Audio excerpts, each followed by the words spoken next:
Amen. Well, we are going to continue our series that we've been in, and so we've been doing a series called We Got Issues. Vamos a continuar nuestra serie. Hemos tenido esta serie de que todos tenemos situaciones o problemas. Vamos a seguir continuándola. And we've looked at how the 7 churches in Revelation, the things that Jesus said to them, apply to us. Hemos estado viendo cómo estas 7 iglesias en el libro de Apocalipsis y estamos viendo cada una de ellas y cómo estas cosas aplican para nosotros. So if you want to, go ahead and find Revelation chapter 3. Vayan con nosotros a sus Biblias y encuentren Apocalipsis capítulo número 3. So while you guys do what? Yeah, awesome. Amen. And so before we start, we're going to kind of, break this in, a little icebreaker with a few questions. Antes de que nosotros empecemos, vamos a quebrar un poquito el hielo haciendo algunas preguntas. So, Pastor Juan, what's a food that reminds you of your childhood, and do you still eat it? Or Oh my God. Carne asada. carne asada, and you still eat carne asada. Oh, yeah, I know love it. that. It wasn't a food in my childhood, but I tear it up now. That's what it's what about you, Pastor Mark? What's a food from your childhood that you ¿Qué know? acerca de ti, Pastor Mark? Beanie weenies. Al Pastor Mark le gustaban los beanie weenies. What about you, Pastor Jared? Eggo waffles. Oh, Yeah. huevo con waffles. Está muy bien. Yeah. So mine was Vienna sausages and fried bologna sandwiches. La comida preferida del pastor era salchicha Viena con dorada en sándwiches. Yeah. So of those things that remind you of your childhood, when you think back, do you still eat those foods all the time? Like,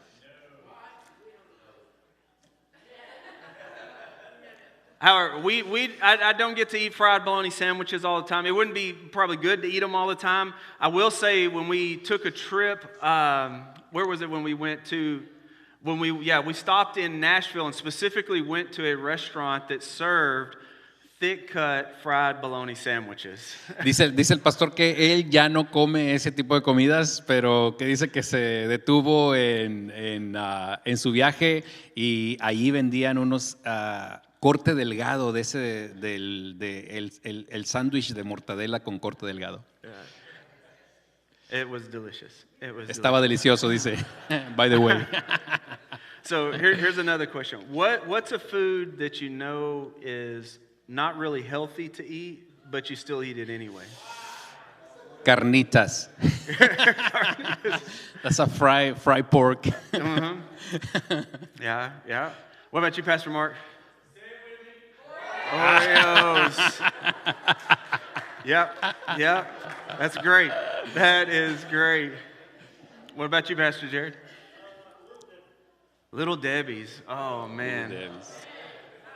See, I know that I'm really bad off because mine are all of the above, on top of, bacon and, just ice cream. Oh, man.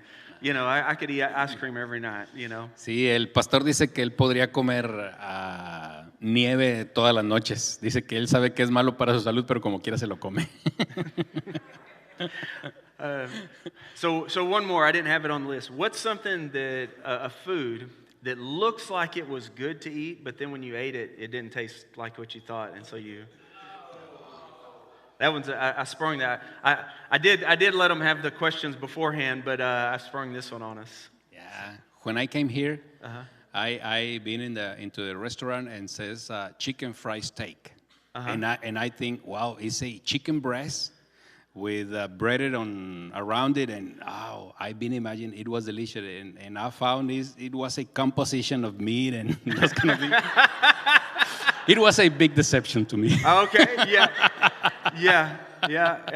What about you, Pastor Mark? Spam, okay. Yeah. Looks like it ought to be good, but it doesn't quite. Apple pie.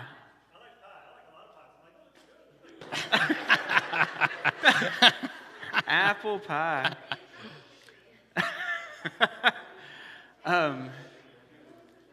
Apple pie. Wow. Yeah, that's got me shook a little bit. Man, and mine just left me. I apologize, guys. Mine just left me, but I had one pick. But you know what's the worst thing when you look at something and it looks like it should be good, and then you bite into it and it's either not what you were expecting or it just doesn't taste good to you. You know, that kind of leads us into what we're going to take a look at in Revelation chapter 3 today. ¿Por qué estamos haciendo este tipo de preguntas o este tipo de cuestiones? Es porque hay comidas que se miran muy buenas, pero no saben tan buenas. Entonces vamos a utilizar esta referencia para saltar y brincar dentro de lo que queremos comunicar en esta mañana. Yeah. So we're going to read out of Revelation chapter 3, beginning in verse 1. Vamos a leer en el libro de Apocalipsis, capítulo 3, empezando en el versículo 1. So once you find that passage, if you'd stand to your feet in honor of reading God's word. Cuando encuentren el pasaje, por favor, pónganse en sus pies para leer la palabra todos juntos. And it says there, to the angel of the church in Sardis write.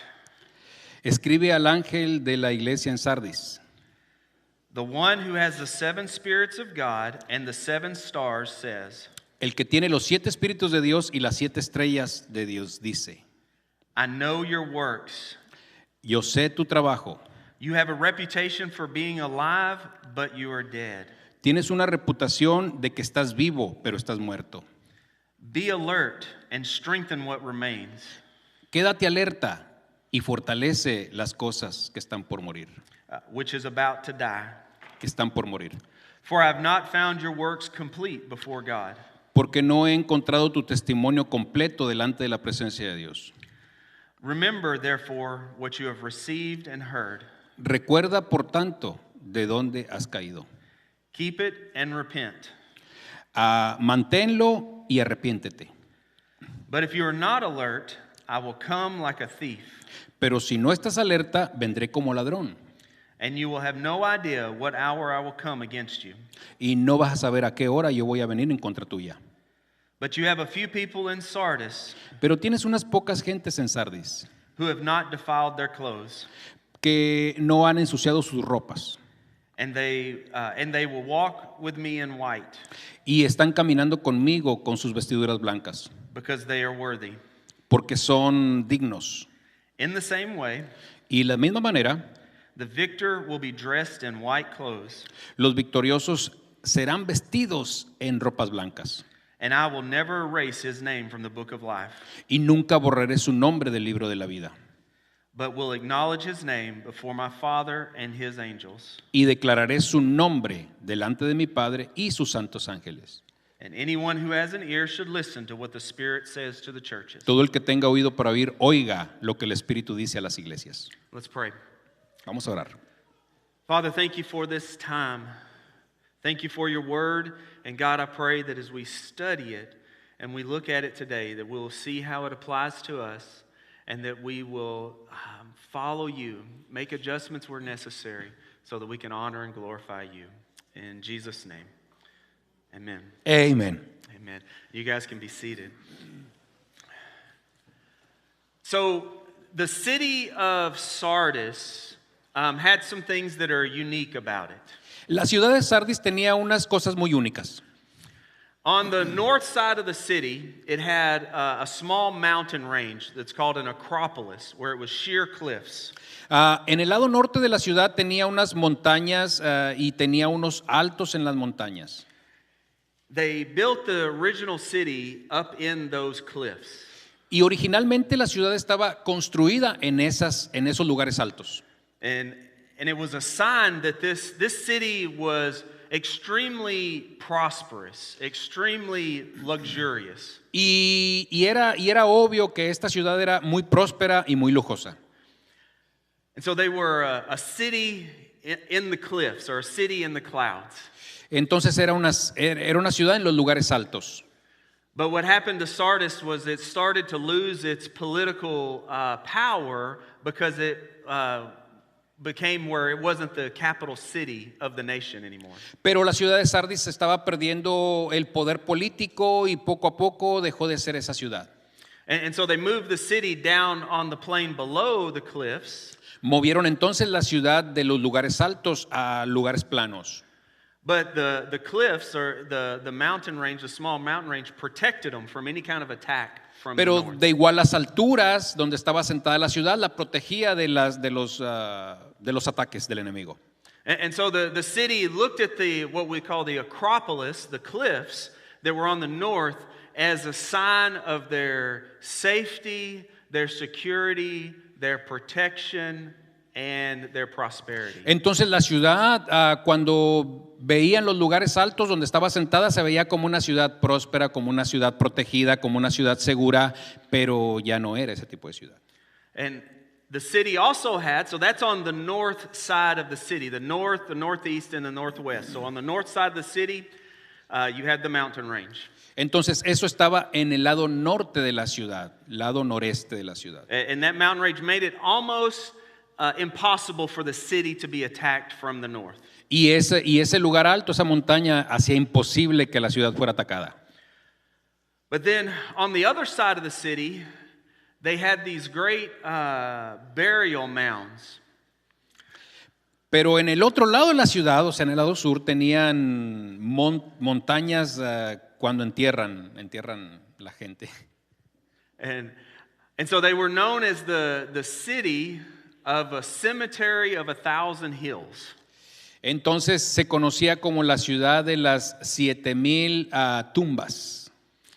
It was said that these burial mounds, or these graves that had these big mounds, could be seen from 7 miles away. Estas montañas de tierra eran tan grandes que se veían desde 7 millas hacia donde estaban ellas. And so the city of Sardis was kind of a picture of two different worlds. On one side, you had a picture of their safety, their security, their prominence, their political power. And on the other side, you had basically monuments, or these mounds that are a sign of death. Entonces la ciudad de Sardis era una ciudad de contrastes. Por un lado se veía la prosperidad, el poder político, todo este tipo de situación, y por el otro lado se veía lo que era la muerte, el panteón y las tumbas. And so in this passage, in this letter, what Jesus tells the church in Sardis is that we find that the church mirrors the town. And the church, he said, you have this reputation of being alive, but you're actually dead. And so it's almost like he was pointing, if he was standing there when he delivered this, that he pointed maybe to the Acropolis, and you think you're alive, but you're actually dead. Entonces era como era una ciudad de contrastes. El Señor prácticamente lo que le habla a esta ciudad es algo muy importante, porque la ciudad se veía como que estaba viva, pero prácticamente estaba muerta. And what he says is that you haven't completed the works that God has designed for you or planned for you. Y lo que prácticamente el Señor le reclama es que no habían completado los trabajos que el Señor tenía para ellos. And so what was happening in the church at Sardis is this: it was holding so tightly to the glory of its past that it had no future. Entonces, el problema principal de esta ciudad es que estaban tan atados al pasado, a su glorioso pasado, y no tenían ojos o visión para recibir el futuro. What was happening was they were holding on to everything that had happened before, the glory of being in a prominent city, being prosperous, being a political giant of a city, that they had forgot that their hope wasn't in that it was in the future in Christ. Entonces el problema principal otra vez estaba en que ellos estaban atados a su pasado y vivían en el pasado y no podían moverse hacia el porvenir, hacia el futuro. And what I want to tell you is that there's a lot of people that are kind of doing that today. Y yo lo que quiero decirles hoy es que hay mucha gente que está haciendo lo mismo el día de hoy. Where they are putting all of their hope into something that happened in the past and not in a present relationship with Jesus where they have a future hope. Cuando se está poniendo todo el énfasis y su esfuerzo en el pasado, en lo que fue, y no estamos poniendo nada para el día de hoy, lo que Cristo está haciendo para nosotros. So I want to read to you one of the scariest set of verses in the whole Bible. So voy a leerles uno de los más aterradores versículos en la Biblia. In Matthew chapter 7, verses 22 and 23. En Mateo capítulo 7, versículo 22 y 23. It says, "On that day many will say to me, En aquel día muchos me dirán, Lord, Lord, didn't we prophesy in your name? Señor, Señor, ¿no profetizamos en tu nombre? Drive out demons in your name, ¿Echamos fuera demonios? and do many miracles in your name?" ¿E hicimos muchas maravillas en tu nombre, milagros? Then I will announce to them, Y yo les anunciaré, I never knew you. Depart from me, you lawbreakers. no los conozco, apartados de mí, hacedores de maldad. What Jesus tells us in Matthew 7 is that there's going to be a lot of people who are holding on to the wrong thing for their hope. Lo que Mateo 7 nos está diciendo que hay mucha gente que están todavía atados en lo que fue. And they think that they're alive walking with Christ whenever Jesus doesn't know them. Y piensan que están vivos caminando con Cristo cuando Jesús ni siquiera los conoce. So these are people that they think that they're saved, but they're really not. Esta es la gente que piensa que es salva, pero realmente no lo es. And so they're putting their hope in the works that they've done rather than in Jesus. Están poniendo su esperanza en el trabajo que hicieron en vez de ponerla en Jesús. And so just like the city of Sardis, we can put our hope in the wrong things and think that we're alive but actually be dead. Solo como la ciudad de Sardis, nosotros podemos poner nuestro enfoque en las cosas equivocadas y pensar que estamos vivos, pero realmente estamos muertos. So I told you that in the city of Sardis that it was almost impossible to attack the city from the north. Ya les dije que en la ciudad de Sardis era casi imposible para que la atacaran. But the city was conquered 2 times in history. Pero la ciudad fue 2 veces conquistada en su historia. Do you want to guess where the attack came from? ¿Quieren idear o tienen alguna idea de dónde vino el ataque? It came over that mountain range. Vino de la montaña. Because they could see to the south, they could see if there was an army attacking and be prepared. But in the area that was supposed to be safety, security, prosperity, and prominence, an enemy was able to get through. Entonces, por el lado sur, al lado del panteón, ellos podían ver cuando el enemigo venía, pero no por el lado norte. Y ese fue el lado por donde ellos fueron atacados. What happened was in the 6th century BC, there was a Persian soldier that saw one of the soldiers of Sardis. I'm not sure if it's a Sardinian or Sardine, I don't know. But the soldier of Sardis dropped his helmet as there was secret paths to get down the cliffs safely. And the soldier dropped his helmet and it had fallen down to a lower level, and he was going down to get his helmet, and the enemy spotted the secret path. And then after he went back up, they marched and attacked from the direction that the city thought was the direction of safety and security and prosperity and prominence. Alrededor del año 600 después de Cristo estaba un soldado persia en las montañas esas y por accidente se le cayó su casco y su casco se fue por las rendijas de las piedras y por el camino hasta abajo de de la ciudad y el soldado fue siguiendo su casco hasta que encontró el camino donde estaba la brecha y por ahí entraron todo el ejército y atacaron la ciudad por el lado donde era la prosperidad, el orgullo, la preeminencia y todo ese tipo de cosas. And so what Jesus says, remember the format to the letters of the churches, it usually talks about the city, the church, there's a critique of the church, then there's a correction to the church, and then a promise given. Entonces, si ustedes se fijan, aquí sigue un orden, está poniendo un ejemplo y luego después lo pone en contraste con la iglesia y luego explica cómo la iglesia tiene que ser corregida y qué es lo que tiene que hacer para poder dirigirse. So here's the correction. So the critique was you think you're alive or have a reputation for being alive, but you're actually dead. Y aquí está la corrección. El Señor les dice, ustedes tienen nombre de que viven, pero realmente están muertos. So the correction, he says, be alert and strengthen what remains. La corrección dice, está alerta y fortalece las cosas que están por morir.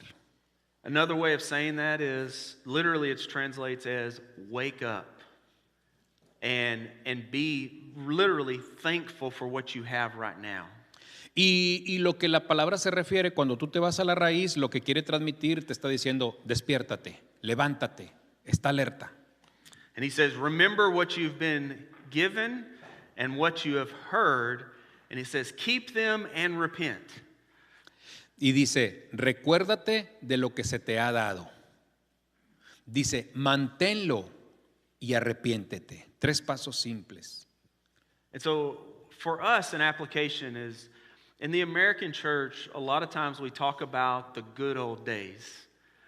You know, the good old days of church when this church building was filled to busting at the brim. Maybe that was the 50s, the 60s, or 70s or 80s, but we talk about some time in the past that we hold as the height of when it was the best, right?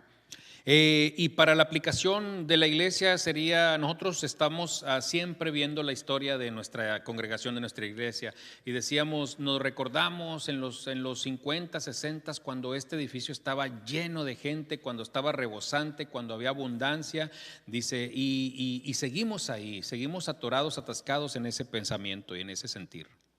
So I ask the question, what's the greatest day of your life? What has been the greatest day of your life? Y ahora yo les digo una pregunta, ¿cuáles han sido los mejores días de su vida? Is that day in the past or is that day in the future? ¿Es un día en el pasado o es un día en el futuro? Amen.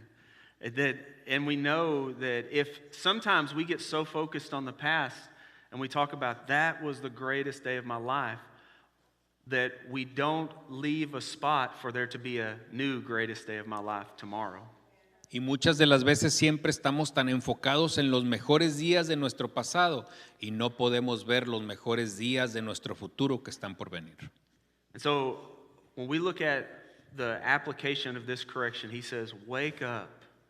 And I think that we're at that point where we need that message. We've got to stop playing games. We've got to stop giving lip service to God while we're holding hands with Satan.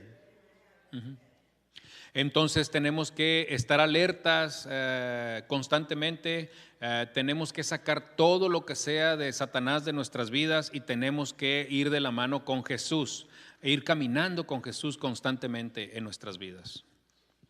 So what Jesus says here is that for the victor, the one that walks with him, the one that makes this correction, the one that does this, he says that they will be dressed in white clothes. Entonces cuando Jesús hace esta corrección dice, pero los victoriosos, los que andan conmigo en vestiduras blancas, dice, yo nunca borraré su nombre del libro de la vida. And I think that's a big secret, Pastor. Yeah. That's a big secret. Yeah. For those who always be with Jesus, not just to do the motions. You know, it's Sunday, wake up early, dress the kids, and we have to go to church, we have to punch that list. and I have to do this, I have to do that for the Lord. And I think the big secret is our relation with Jesus Christ. That's right. That's right. When we really Absolutely. have a relation with Jesus Christ, you can be anywhere or everywhere, and you can move. Yeah. And in every single atmosphere, Jesus is letting you move yourself. That's right. In the family, in the place of work, anywhere. You always going to do the right things because you are with Jesus, walking with Jesus. That's right. Absolutely. Yeah. And that picture of being clothed in white clothes is a picture of righteousness, purity, and salvation. Esa es una figura, dice el pastor, que nos entrega seguridad y salvación, justicia y salvación. And then he says that their name will never be taken out of the book of life. Y nos dice una grande bendición porque dice su nombre jamás será borrado del libro de la vida. What that is that's telling us that if we wake up, we follow Jesus, that he will clean us, he will save us, and our salvation is secured in him. So, si nosotros nos ponemos, nos levantamos, seguimos a Jesús, andamos en ropas limpias, Él va a cuidar de nosotros. And Pastor, I just want to say this in front of the church, just as a testimony. I've been a Christian since I was 19, and for too many years I just been doing the motions, just doing the right things. Come every single sermon, attend every single day of the church and everything, but I don't really have that relationship with God. My life starts changing when I took that responsibility in front of God, and I start spending time with God, with His Word, with these spiritual activities, who helps me to come closer to Jesus. Yeah, And absolutely. that really helps. That's it. Yeah, and so my testimony is kind of similar. I got saved when I was 17, and there was I wish I would say it was shorter time, but it was quite a while before I really started walking with the Lord. And it's that same thing is you get to a moment where you start to take your faith seriously, and you're not going to church because your grandparents went to church. You're not going to church because your parents go to church. You're not going to church for anybody else. You're not doing any of that. You're getting serious about you wake up, right?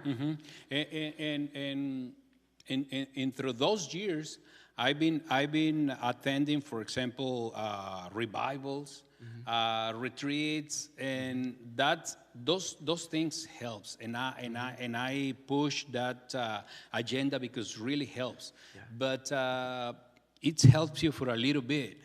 If you didn't take seriously your relation with Jesus Christ, it's going to help you for 2 or 3 days or about a week, Right. and then right after that is going to be nothing. Yeah. So if you keep yourself in front of God, walking with Jesus, that really helps. Yeah, absolutely.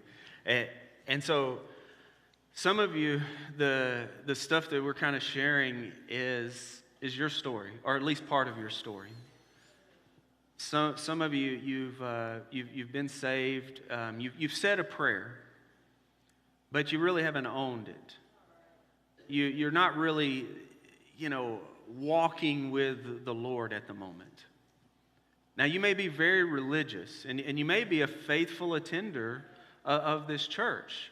That's not the issue. And I want you to know that if you are, and you know that you haven't been where you need to be with the Lord, man, we love you. And I always talk about that the altars and coming to the altar of repentance. That is a good thing. That is not a place where anybody passes judgment. It's not a place where anything like that happens. That's where we need to be if we know something's not right. Amen. And so if you're at a place where maybe you're a little bit like the church at Sardis, where there's something that you're putting a whole lot of trust in, just like the cliffs to the north of the city of Sardis. Maybe maybe God has blessed you financially and you say, well, God must be okay with everything that's going on in the rest of my life. Maybe God has blessed you in other ways and you say, well, this must be a sign that God is okay with everything. But you know in your heart, and I'm not here to say whether you are or aren't walking with the Lord. I can't see that. But God does. And guess what? When we pass from this life to the next one and we stand before God Almighty, it doesn't matter how smooth of a talker you are. It doesn't matter how many excuses you can come up with. You are going to stand before your Creator, who knows everything about you. The good, the bad, the ugly. He's going to know the sins you committed with your hands that everybody else could see. But He's also going to see the sins that you committed with your heart that nobody else sees, and the sins that were committed only in your head, that were just thoughts. But here's the wonderful thing, is that we see the picture of being dressed in white and our name being forever in the book of life. That is the picture of Jesus securing our salvation. And if we have our hope in anything other than Jesus, if we put our hope in anything other than Jesus, we're like the city of Sardis. We think we're safe, secure, protected, and have prominence because we've got this, whatever the Acropolis or the mountain range that's in our head. We think we can't be attacked from that side. But what has happened is we're actually more like a cemetery of 1,000 hills. And so I want to give you a real simple presentation of what Jesus did for us. Some of you may be familiar with that. Some of you may not be. It's simply this, that whenever God created mankind, He created us really kind of perfect. But He gave us a free will. He gave Adam and Eve a free will in the garden. And He only gave them one rule. Think about all the rules you have in your life right now. Think about all the laws that our nation has. Has all those laws and rules made our nation righteous? No.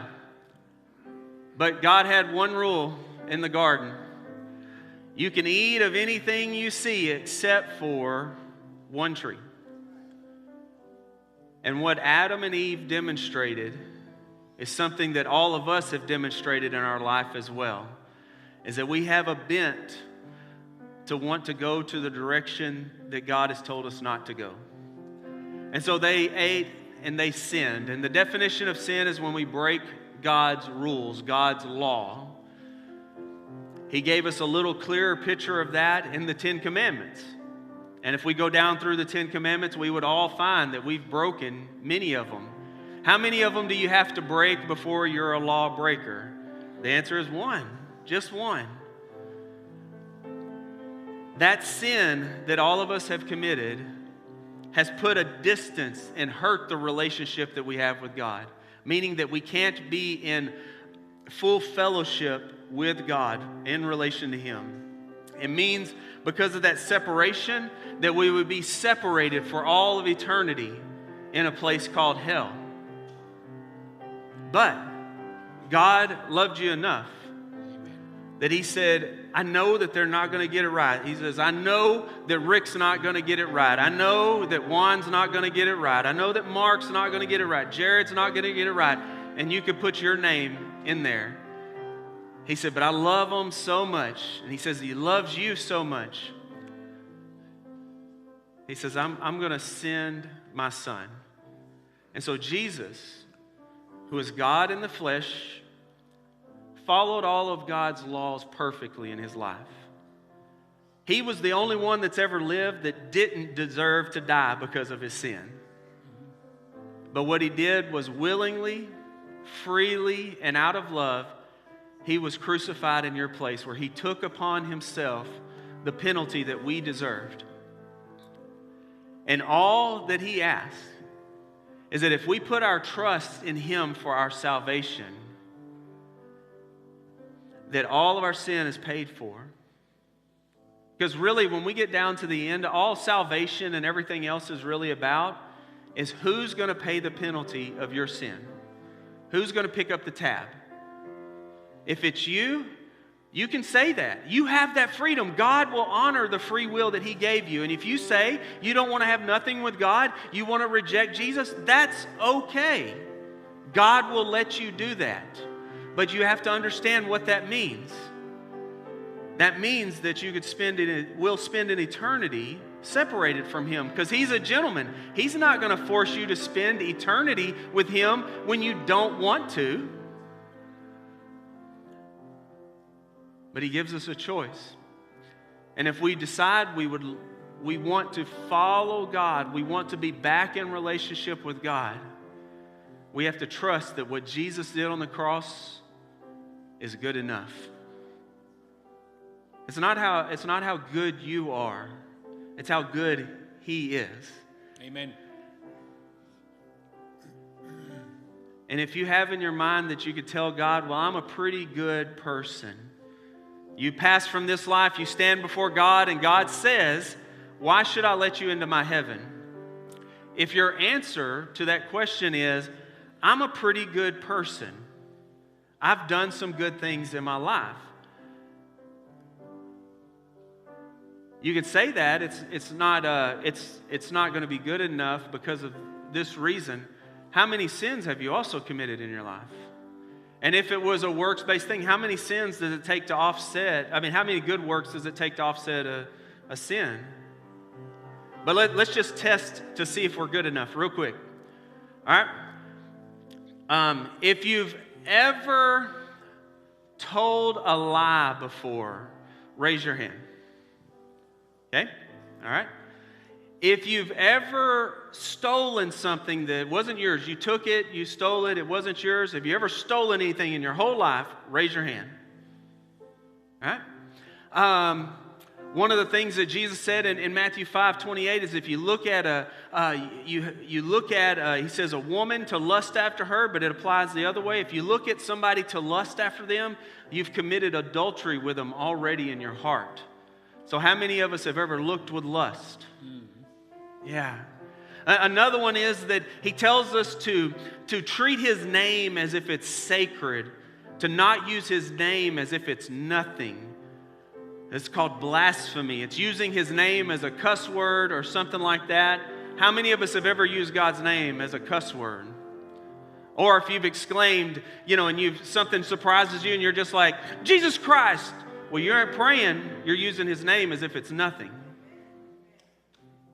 So here's the thing. By the admission of our own lips and by the raising of our hands,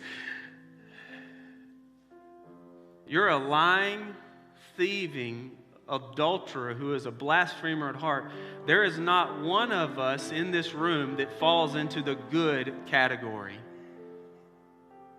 That means that every one of us, we're not good. And if God were to judge us based upon our works, based upon ourselves, he would judge us guilty. But he's given us the opportunity through Jesus to be forgiven. And I think that we all desire that. We all desire to be forgiven.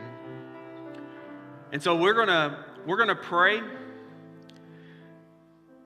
And if you want to make Jesus your Lord and Savior, you want to trust him for the very first time, Pastor Juan and myself will be up here. We'll also have, if any ladies that you want to come up and talk, we have some of our pastors' wives that will be right up here that will come and assist you.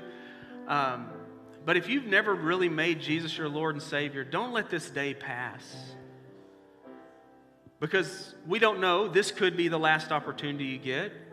But you might get to live another, decades and get more opportunities. But we're really not granted even tomorrow. And so don't miss this opportunity.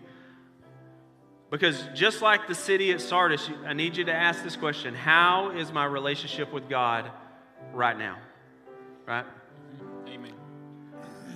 Amen.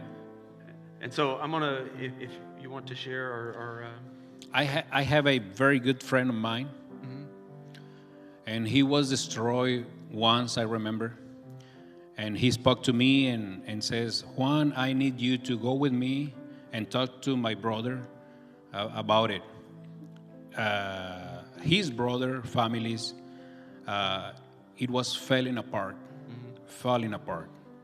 And he found out, my friend found out, his wife was cheating on him.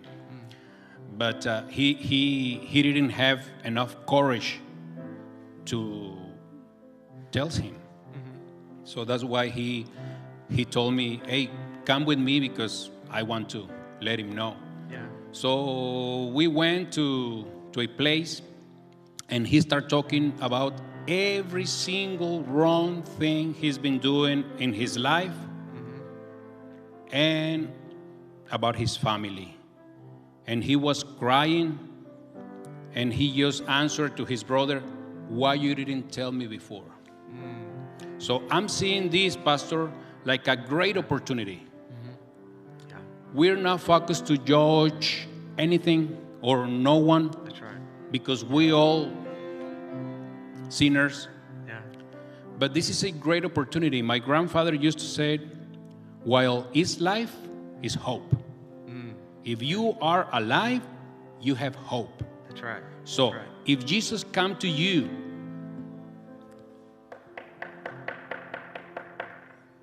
and say into your heart, hello, are you still there? Yeah. I bring these few things to against you, but I prefer to letting you know. Yeah. Because yeah. you're my son. Yeah. Because you're my daughter. That's right. And I extend to you a great salvation. And I really want you to be your entire eternity with me. Yeah. Because I love you. Yeah. Jesus says, you're my desire. Yeah. So I'm seeing this like a great opportunity. So if you have that opportunity today, just come to the altar, talk to Jesus, and says, show me your way. Yeah. Yeah. Show me those parts. I'm not that good. Yeah. And help me. So while we sing this chorus, we're going to invite you, and we're going to pray over you for you to have a better relationship with Jesus. Yeah. Amen. Amen. Amen. You guys stand to your feet. We're going to pray, and then we'll have our time of response. Father, we thank you so much for this day. We thank you for the opportunity for us to be able to worship with our brothers and sisters, to picture Revelation 7, where all nations, all tribes, all tongues, and all peoples will be worshiping you in heaven. Father, we want to cultivate that. We want to expand upon that. We want to be a picture of heaven on earth. And Father, I pray that if there's anyone here that is struggling or thinking about that they need to trust Jesus, I pray that they'll do that. And what you promised us is that you will be the one that dresses us in the clean clothes, the white clothes. That means you can forgive any sin that we've ever committed. That's the hope that we have. And so, Father, I pray that we will respond in faith. In Jesus' name, amen. You guys respond as the Lord leads you.